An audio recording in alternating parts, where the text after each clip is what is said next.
welcome back. If you're just joining us, you are tuned to the Foxworth Theory. And I'm your host, Eugenia Foxworth. And today's guest is Chris A. Matthews.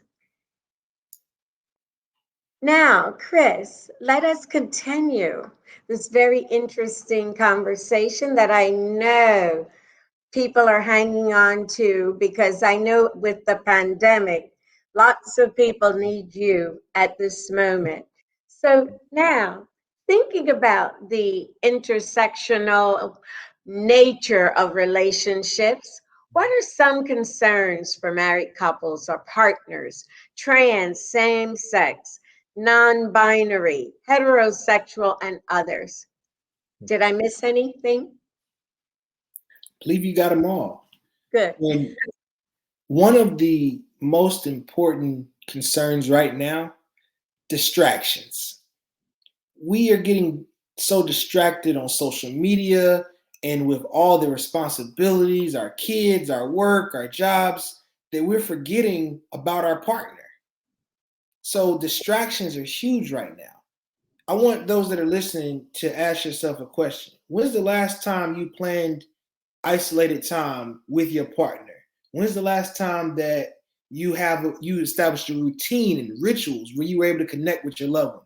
Despite whether you're heterosexual, homosexual, transgender, whatever culture, at the end of the day, connection goes across all race, all culture, all sexual orientations. Connection. That's what's missing, and that's the biggest problem. We have to be mindful that if we signed up to be with another person, let's choose to be with them. Let's choose to carve out time and make them a priority. That that is really a strong point, a very strong point. I watch people on their text phones. They're texting away. They're out on a date. You see the kids when they're married, they're doing this. I'm like, Mhm. what is happening to us? Now, share your relationship advice for seniors over 75 who date younger than their age. You make a great point. People are living longer. People are living longer, so the 75 is now the new 55. With that being said, if you're dating a partner that's younger, allow that to be a new chapter in your life. Be open to trying new things. Be open to experiences that you may not have thought that you might have enjoyed in the past. You get an opportunity. With age comes new opportunities for new things with applied wisdom. So for those that are older, allow yourself to not hold you back. Allow your mind to be open to trying things, whether it be in the bedroom, whether it be on vacation, that you might not have done because we only get one trip here. So allow that trip to be worthwhile and do things that you might not have thought because when it's all said and done, we don't get a second chance at life. That is very true. There's a woman that was on TV a couple of weeks ago who celebrated her 100th anniversary. Hmm. Our mayor was there, and one of our religious leaders was there, and it was held here in New York. And I remember when I had read about her before, she said, and she was 93, she said, I need sex every day. Well, I think she did because her younger husband is in a Mhm. wheelchair and she is still out. That is a fact. Yeah. Yeah.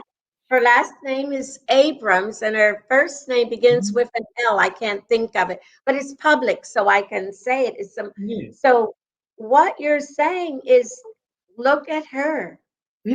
Old people still have sex. Matter of fact, older seniors have more sex because they have less distractions.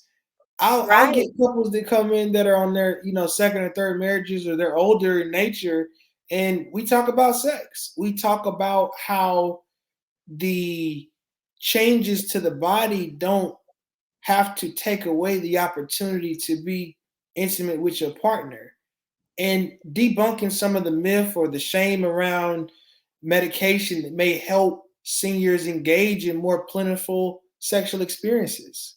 Sex doesn't discriminate. Matter of fact, when you get older, You don't have kids running around. You may be retired. You may not have so many phone calls and emails that you got to respond to, and people need to be taken everywhere. So you got time to have a lot of sex. And you can have great sex because there are not any distractions. Sex starts up here. It's not always just the physical. You got to be in the right mental state. That's that that is true, but I'm still laughing about the husband, although it's sad. I mean, he Mhm. was almost, I think he's 20 some years younger than she. So Yeah. that was interesting. Now, how do we solve money problems in relationships? What are So I some thought, best practices? Does it matter who wears the pants in the relationship? so when we talk about wearing the pants, I think about the fact that you have two legs. So I don't look at it as one partner wearing the pants. You pick a leg. You have women now that are higher earners than certain men. And when you think about same sex relationships, you may have two power men or two power women that are making large sums of money. So in my book and on some of the videos that I produce on my YouTube channel, I talk about how there are different types of templates for managing money collectively. There are three different units. You have the shared account where everything's put in one joint account. You got the two separate accounts, or you may have you pick out certain bills that you're going to pay, and I pick out certain bills I'm going to pay. So there are a lot of different structures that you can use to manage money. But at the end of the day, Ms. Foxworth, it's really about having a plan. If you and your partner come together with your own plan that works, your plan works for you. It doesn't need to be someone else's plan. And keep your family out of it. It's not mama's business. It's not daddy's business. It's you and that person's business because it's y'all's money. Hmm. That's right. That is so right. I've experienced that with families in my business, and all of a sudden, I'm hiding. I'm trying to do something to help one person, Mm-hmm. and the other comes along, and I'm like, oh my goodness. And I don't have a poker face, so I have to look down. So when your relationship becomes rocky, uncertain, and unpredictable, how will you know if you can save it? So there's a song by Sade, who's a jazz singer I really appreciate and love, and she has a verse. She says, "I want you, but I want you to want me too." I like that verse because you can want a person, but if they don't want you, then at that point, then that's a hard decision. So when you talk about a relationship becoming rocky and determining if it can be saved, if both partners desire for it to be saved, if both partners are willing to put that time, energy, and work into rebuilding, then it can be saved no matter what. In my line of work, infidelity or cheating is one of the main reasons why couples will come into counseling.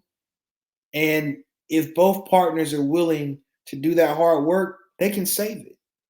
So it's really about both people desiring the same thing. If your partner doesn't desire what you want, then you can't make a person stay with you. At that point, you need to have enough self-esteem, enough self-worth and value to end that relationship so you're not holding yourself back from the person out there that will give you those things you need and want and desire. Thank you. Now, I have one question. What do couples look for in counseling? I know you've answered a lot of questions, but what is it that they really are looking for and hoping for you to do for them? Definitely. That's a great question. Couples who are seeking counseling are looking for support. They're looking to feel again. They're looking to be connected with their partner, and they're looking for relief. They're just looking to stop hurting. They're looking for answers. They're looking for direction. They're looking for tools. How to. They're looking for an opportunity to determine their next steps, their path, and a direction on how to get there. Yes. And the how did they get to that position? I always look at Hmm. people and I say, I remembered when I have a friend who's married 3 times. Hmm. So I met her through her first marriage, and then we've been friends ever since. But how do they get there? How do they get to that point? That's the first thing we start in counseling. The first thing we look at is how you got to where you are. And it usually goes back to family of origin.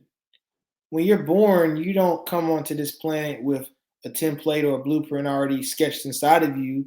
You're taking going what your family went through. You think about how a person becomes a smoker. A person that smokes usually had parents that smoked. So if you think about someone who got divorced, they may have had divorcee parents. So we get to these places based on past experiences. So we have to pause, go back, retroactively look at how we got here because every current decision, or excuse me, every current state that you're in was based on a past decision. And in counseling, we do that by way of looking at relationship histories, family histories, and then we can pinpoint because there was a baseline. On that wedding day or the moon, I'm sure the problems didn't exist then. So at some point from having everything right to not now having issues, we want to look at what went wrong. And that's the whole journey of therapy. And that's another reason why people come in to pinpoint that exact question you just asked. Where did it all go wrong? Because if we can find where it went wrong, we can then begin to start to find how to get it back right. Mhm. And I want to ask you a question. How do people contact you on social media? Great. So relationship counseling tools is my tag on Instagram, or you can go directly to my website, chrisamatthews.com. That's spelled CHRIS Matthews, MATTHEWS.com.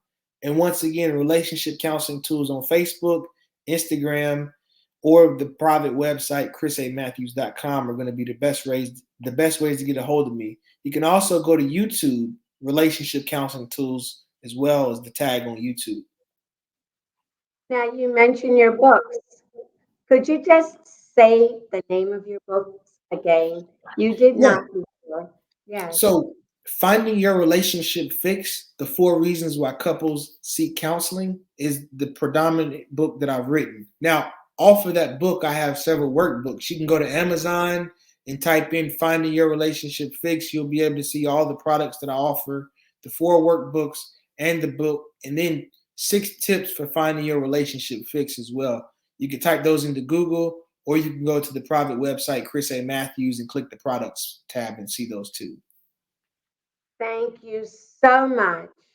I want to thank everyone for joining us today on the Foxworth Theory, which airs every Tuesday and Thursday at 9 p.m. Eastern Standard Time. And thank you for joining the Foxworth Theory. And Chris A. Matthews, thank you so much. Thank you. It was a pleasure to be here. You as well. Oh.